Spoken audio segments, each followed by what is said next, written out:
Olá, está no ar mais um cenário aqui no seu canal 23, Local TV na NET em Sorocaba. Hoje estamos recebendo no nosso cenário o vereador José Antônio Caldili Crespo. Vereador Crespo, engenheiro, advogado, deputado estadual por 3 mandatos, de 95 a 2007, vereador no seu segundo mandato, obteve no ano passado 6.913 votos e foi reconduzido à Câmara Municipal. Crespo, é um prazer estar recebendo você para conversar com a gente aqui no cenário. Muito obrigado, o prazer é meu, agradeço esse convite. Crespo, você é um dos políticos hoje, um dos que estão há mais tempo na política aqui em Sorocaba. Seu pai foi prefeito, você acompanha muito a política aqui de Sorocaba. Já foi candidato a prefeito algumas vezes, tentou a prefeitura e hoje está na Câmara. Mudou muito, o Crespo mudou nesses anos todos, lá desde a presidência da URBS no governo anterior, do prefeito Antônio Carlos Panunzio para hoje? Esses dias eu ouvi pela televisão uma pessoa que já tem seus 80 anos, dizendo, aliás, foi o Valmor Chagas, numa gravação anterior. Ele disse uma frase interessante, que ele se considerava, com aquela idade avançada, com a mente do menino que um dia ele tinha sido. Portanto, comigo acontece o mesmo, acho que com todos nós. Não muda muito o pensamento, a forma como a gente enxerga o mundo. O corpo da gente que vai envelhecendo, é claro. Portanto, acredito que a minha visão, que não é exatamente de político, até porque política não é ou não deve ser profissão de uma pessoa. Cada político há de ter a sua atividade própria, profissional. Mas eu sempre tentei preservar a visão do cidadão. Portanto, eu me considero o mesmo cidadão de antes de ingressar na atividade pública e também os mandatos eletivos. Isso é importante, porque se a gente representa o povo, os cidadãos de uma forma geral, a gente não pode mudar de categoria, senão você deixa de representar. Eu me sinto o mesmo. Aqui perto, daqui da onde a gente grava esse programa, tem um muro ali na Juscelino Kubitschek, está escrito lá, o político mais independente do Brasil. O que é ser o político mais independente do Brasil? Que é um muro que o Crespo pintou há muito tempo, está lá esse muro e está escrita essa frase. Isso é um pensamento de cidadão, fazendo a ligação, que eu acredito que o político ele não pode fazer nem a oposição sistemática a qualquer governo ou uma adesão total. O político tem que ser independente. Eu tenho que ter a liberdade de votar, por exemplo, num projeto que um prefeito ou governador mande ao legislativo, a favor ou contra, dependendo de como eu analiso, consulto outras pessoas, tentando expressar a opinião do público em geral. Eu tenho que ter liberdade de ser a favor ou contra. Eu creio que aquelas posições de você ser da oposição sempre ou aderir incondicionalmente não são boas, porque o dia a dia não é daquele jeito. A gente tem que ter a liberdade de analisar. Claro que isso exige um contato, uma comunicação com o povo muito maior, e isto é difícil, mas é como eu procuro fazer. Nesses últimos 20 anos, de 92 até agora, 2012, até o ano passado, você participou de absolutamente todas as eleições que aconteceram nesse país. Vitorioso em algumas e não vitorioso em outras. Aliás, as do Legislativo você sempre foi bem sucedido. Por que para o cargo legislativo você é bem sucedido e nas que você foi candidato a prefeito a coisa não deu certo? E em algumas delas, inclusive, saindo nas pesquisas muito lá na frente. O que acontece? Acredito que eu sou um dos poucos, talvez o único mesmo, político que tem participado de todas as eleições a cada 2 anos. Pois é. Porque tem alguns que participam de todas a cada 4. Isso porque eu aprendi a gostar de política quando ingressei nesse ambiente. E eleições é algo necessário, você tem que participar para ganhar ou para perder, mas também para medir o quanto que o seu nome, a sua imagem está bem diante do eleitorado. Você pode perder eleições, como já aconteceu comigo, mas manter uma boa imagem. Eu tenho orgulho disso, meu nome é um nome bem conceituado, mas isso não garante que você ganhe todas as eleições. Eu estou participando do ambiente político e perder a eleição para mim me derruba por 2 ou 3 dias, levanto a cabeça e vou em frente. Acho que faz parte, não tenho medo de perder uma eleição. E no quarto você já está fazendo campanha? no quarto dia, depois desses 3 dias derrubados? Eu acredito que o político tem que estar sempre preparado para uma próxima eleição. Também não dá para você começar a organizar uma eleição muito adiante, mas eu creio que a cada 2 anos à frente você pode e deve se articular, senão na última hora não consegue nada.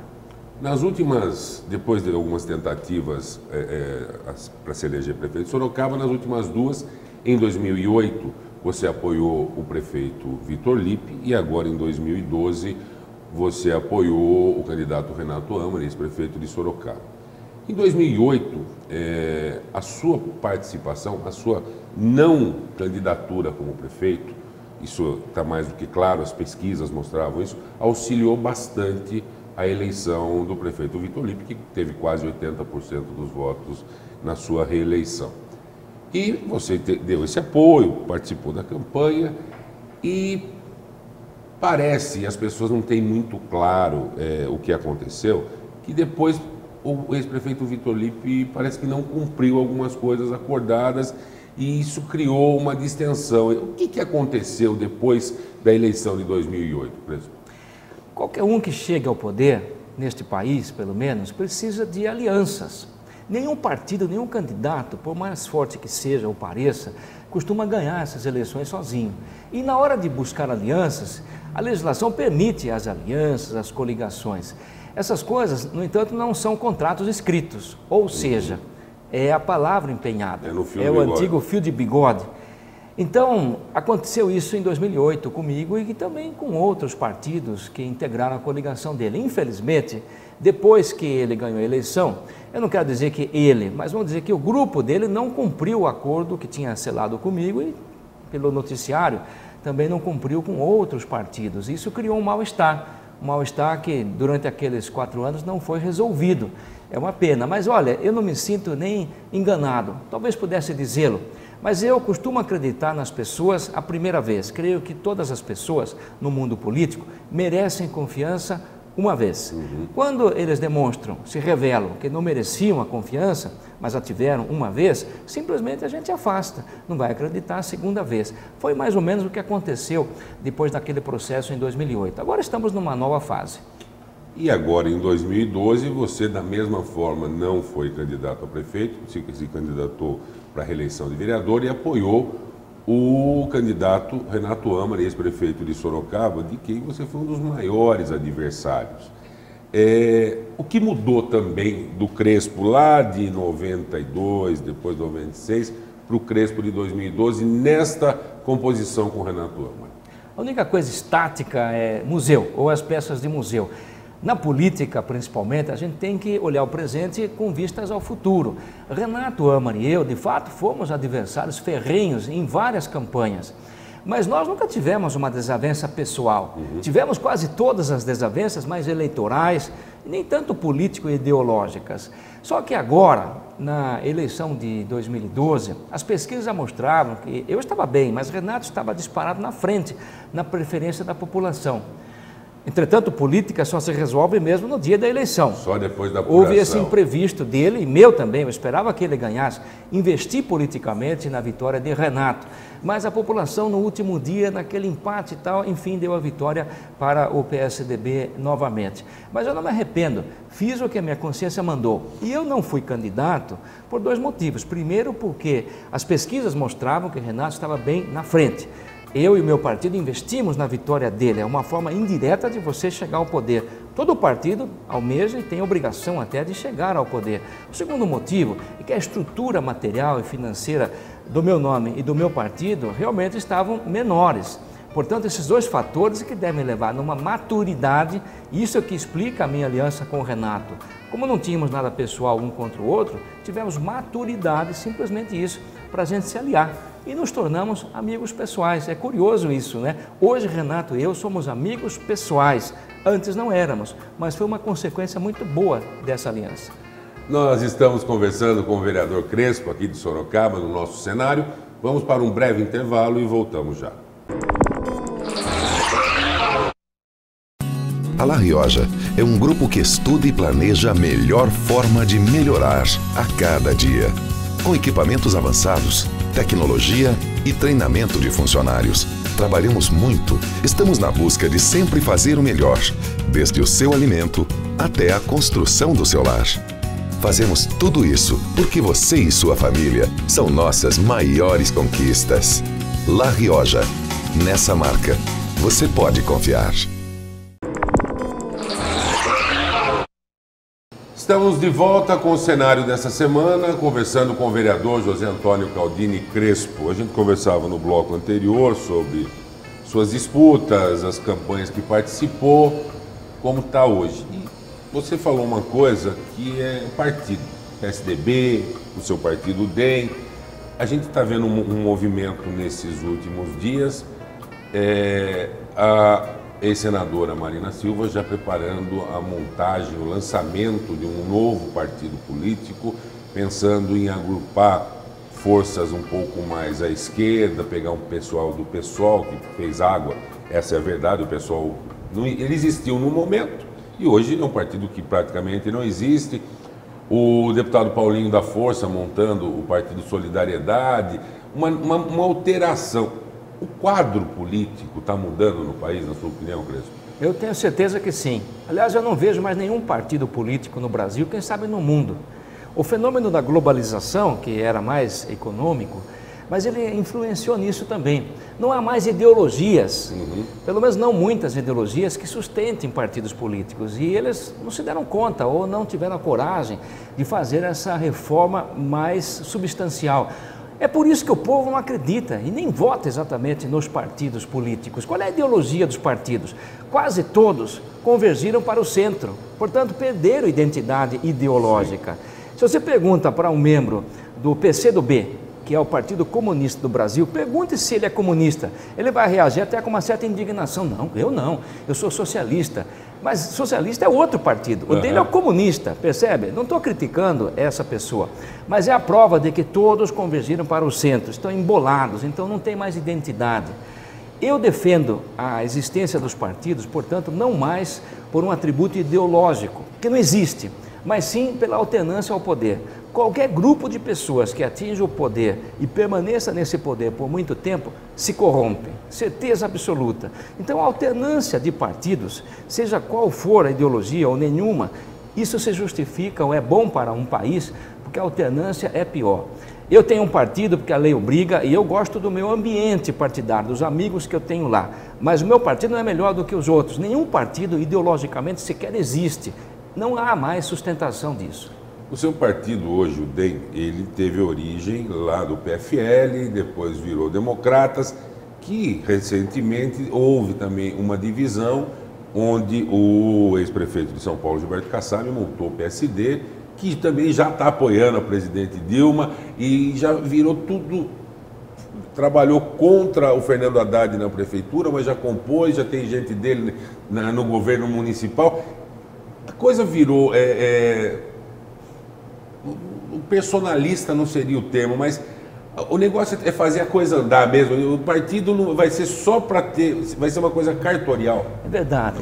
Pelo relapso dos partidos propriamente, não perceberam que esse bonde estava andando, eles perderam o tempo, o timing.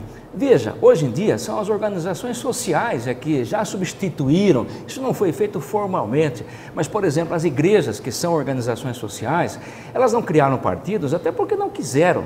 Mas essas organizações hoje controlam muitos políticos. As decisões nos parlamentos acontecem muito hoje em dia por conta da mobilização de várias organizações como igrejas. Elas saíram na frente. Outras estão vindo por aí, que têm talvez a sua ideologia, a sua doutrina pelo menos. Mas é uma distorção que aconteceu e está aumentando porque os partidos não se deram conta de que precisavam fazer uma reforma. Ela não aconteceu, então a sociedade, dessa outra forma, está fazendo. Então, realmente, a explicação é, os partidos, como a lei define, não passam mais de ajuntamentos de pessoas com alguma finalidade. Espero que legítima, mas não ideológica mais. Então, indo por essa linha de raciocínio, a Câmara Municipal, hoje nós podemos dizer que na Câmara nós temos uma ideologia que é o cristianismo e desta ideologia nós temos pelo menos 7 partidos lá dentro que não são partidos efetivamente, mas são pessoas que foram eleitas por alguma corrente religiosa, uma igreja, uma denominação que assumiu. tendo isso mais importante até do que o seu próprio partido político. E olha, isso não está regulamentado, mas já aconteceu. E tem um lado bom, tem também um perigo.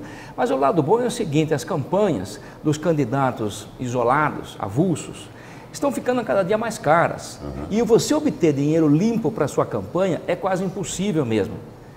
Esses candidatos acabam não se elegendo. Se você representa uma facção, uma ONG ou uma igreja, a vantagem é que você não precisa mais do maldito dinheiro, o vil metal. Você vai ser eleito se o bispo da sua igreja indicar o seu nome. Ou você vai ter o voto diretamente por conta da sua organização social. O lado bom é isso, você não precisa buscar tanto dinheiro para se eleger. O outro lado é que você, depois de eleito, não vai mais representar a sociedade como um todo, apenas a organização que te elegeu. Sim. Você vai obedecer ao seu bispo da sua igreja. Senão, na próxima, você nem legenda vai ter ou não vai se eleger. Percebe? Esse é o perigo, porque outras organizações também podem eleger representantes. Aliás, dizem que o PCC também está elegendo políticos. Pense bem, é uma organização social, esta clandestina, mas ainda é uma organização social. Esse é o perigo aonde nós poderemos chegar, quando as organizações, as igrejas, elas não fazem isso ostensivamente, mas fazem. O PCC pode ser que esteja fazendo. Aliás, nunca o termo crime organizado foi tão bem empregado como nessa facção criminosa, que não só apoiando políticos, como formando pessoas em faculdade de direito, formando advogados para defendê-los, para ter toda uma estrutura, formando contadores para cuidar da contabilidade. Pior do que isso me arrepia. Eu disse que eles devem estar elegendo políticos, mas há quem diga que eles estão preparando jovens para prestarem concurso público, que já teriam promotores, defensores e até juízes que estão amando do PCC. Isso eu não consigo acreditar, mas se a sociedade não cuidar, um dia isso vai acontecer. Complicado. Outra coisa que você tocou um assunto que é muito delicado na política é a questão do financiamento de campanhas. A gente percebe alguns políticos que começam, se elegem e rapidamente começam com sinais exteriores de riqueza, sinais exteriores de crescimento econômico, financeiro. Você, eu conheço você há mais de 20 anos, tem uma vida muito... Quem conhece você sabe, inclusive fala que você é meio pão duro. Uma vida toda regrada. Nunca, todo mundo pode falar um monte de coisa do Crespo, na questão política, que o Crespo é briguento, que o Crespo tem algumas coisas, mas eu nunca ouvi alguém falar assim, o Crespo é um cara que é ladrão, ou o Crespo defende determinados grupos econômicos, o Crespo...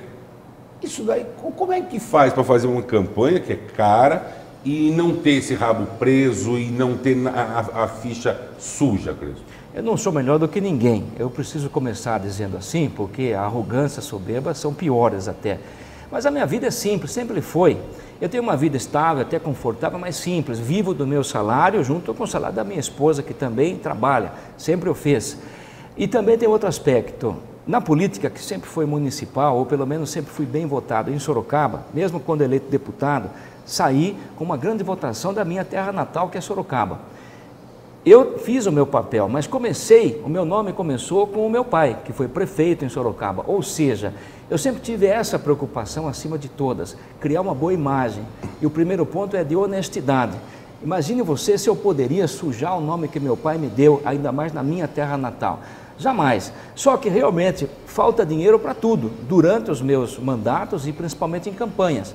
Eu passo o chapéu entre pessoas físicas ou jurídicas que dentro da lei queiram e possam me ajudar. E alguns me ajudam, mas sempre é pouco, ainda mais para ganhar uma campanha, seja a prefeito ou deputado. Essas campanhas estão ficando cada vez mais caras. Embora eu seja religioso e católico, essa minha religião não me elege também.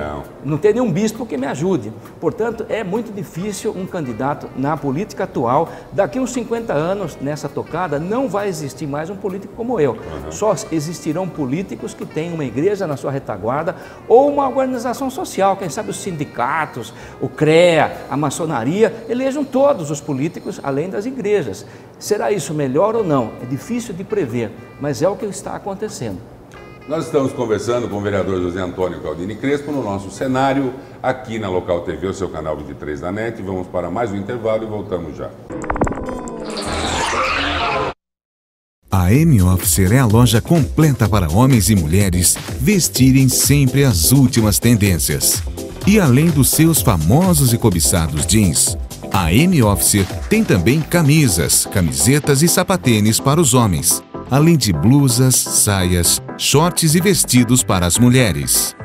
E para ficar ainda melhor, na M-Officer do Esplanada Shopping você pode conhecer a exclusiva seção de vestidos Carlos Miele, trazidas diretamente de Nova York para Sorocaba. Venha para a M-Officer aproveitar o melhor do universo da moda em até 10 vezes no seu cartão de crédito. M-Officer Esplanada Shopping. Fone 3233 6788. Estamos de volta para o nosso último bloco do cenário desta semana, conversando com o vereador José Antônio Claudini Crespo. Aliás, semana que nós teremos o início dos trabalhos legislativos da nossa Câmara. Tivemos sessões extraordinárias lá em janeiro por conta de algumas votações que precisavam ser feitas e agora a coisa começa. A coisa começa numa casa com 20 vereadores, 8 novos, 8 chegando. E uma coisa que me incomoda muito, Crespo, no Legislativo, você tem experiência da Assembleia Legislativa, fez um trabalho muito bom lá, ajudou a eleger o ex-deputado Rodrigo Garcia, presidente da Assembleia, foi um dos artífices na ocasião. Eu sinto falta da qualidade da proposta de leis. Eu vejo muito dia disso, rua daquilo, menção daquilo, mas a lei, a função do vereador ou do deputado, do legislador, eu vejo muito pouco. Você sente essa falta, essa baixa qualidade na propositura? Eu sinto, mas não apenas na Câmara de Sorocaba, em praticamente todos os parlamentos, os estaduais e até o federal, esse problema acontece, mas sabe, num regime democrático é assim que tinha que ser e vai continuar sendo deste jeito. O que vai melhorar a política e esses locais é quando o grau de qualificação do povo também aumentar. Quando chegarmos no nível de uma Coreia do Sul ou dos países nórdicos, enfim, daquele chamado primeiro mundo, culturalmente primeiro mundo, então o que acontece? Os representantes sairão desse extrato mais qualificado que é do próprio povo. Portanto, enquanto o nosso povo tiver essas mazelas, e não é culpa de ninguém, mas infelizmente existem pessoas ainda analfabetas neste Brasil, existem pessoas de toda índole que comparecem também no parlamento. Sim. O parlamento vai ser sempre, numa democracia, um corte vertical na sociedade. Tem gente qualificada, menos qualificada, tem gente de boa índole, tem trambiqueiros, tem até criminosos, que claro, não tem isso na testa, não são rotulados assim, mas faz parte da democracia. Para melhorar a política e os parlamentos, só melhorando culturalmente, socialmente o povo. Não há outra solução democrática, mas há uma solução que cada um de nós pode ajudar a configurar melhor. Não é só a democracia representativa que existe uma outra, que é a democracia participativa, direta. Através da internet e das organizações sociais, o povo pode fazer política diretamente, sim, fazer uma pressão efetiva, até contra os parlamentos, se for o caso. Portanto, nós precisamos levantar este povo, sempre de uma forma ordeira, mas para participar diretamente do que vai ser decidido nos parlamentos. Que o político, incluindo os parlamentares, sejam submissos à vontade do povo. Agora tem os mecanismos, a internet e as ONGs, antes não havia. Indo exatamente ao encontro do que você falou, acho que o maior exemplo atual é a lei do ficha limpa, que surgiu de uma manifestação popular.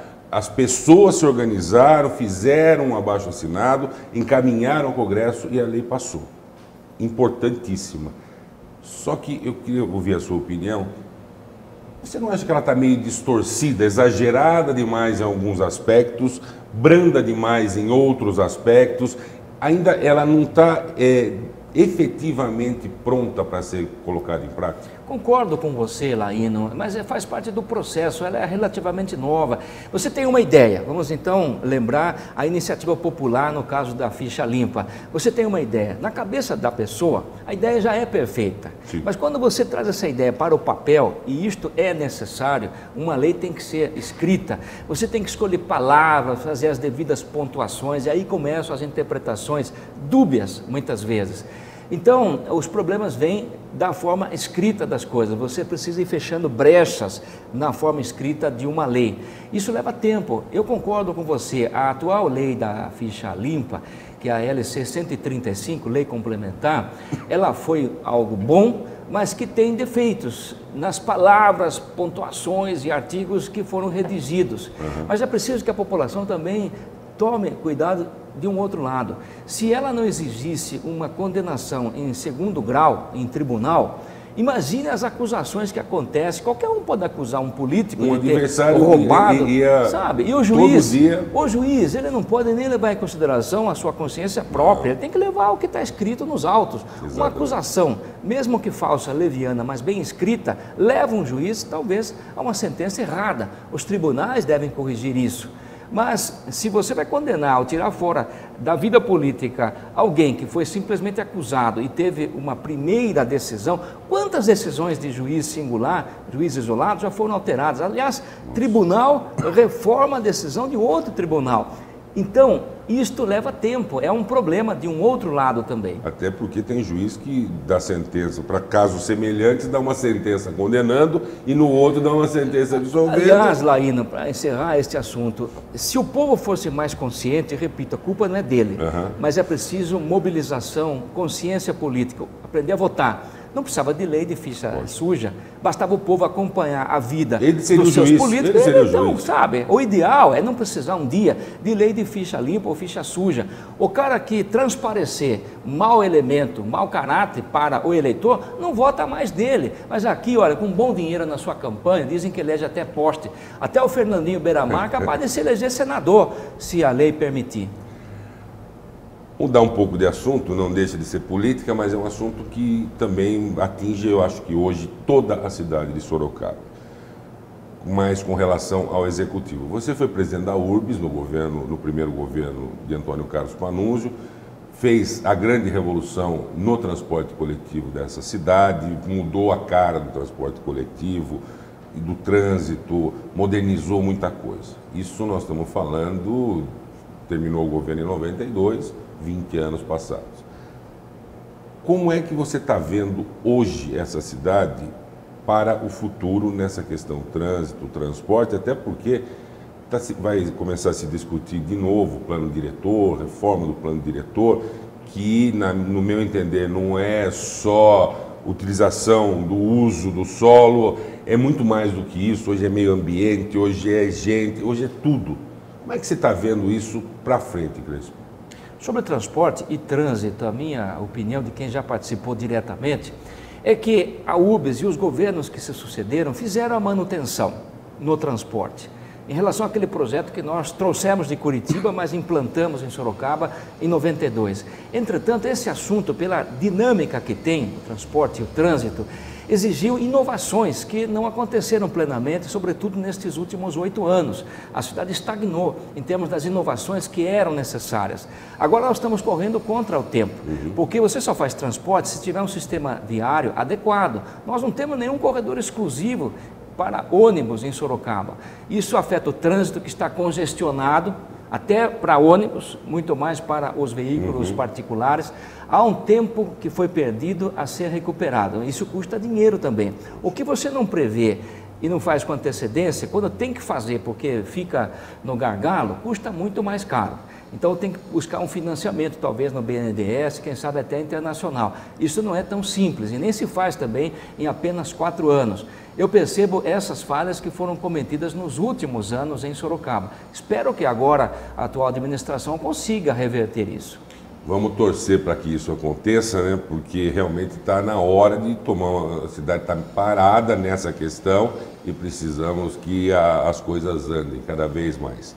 Eu quero agradecer imensamente sua presença. Infelizmente nosso tempo acabou, mas eu tenho certeza que você voltará para conversar com a gente aqui mais vezes. Desejar sucesso em mais um mandato.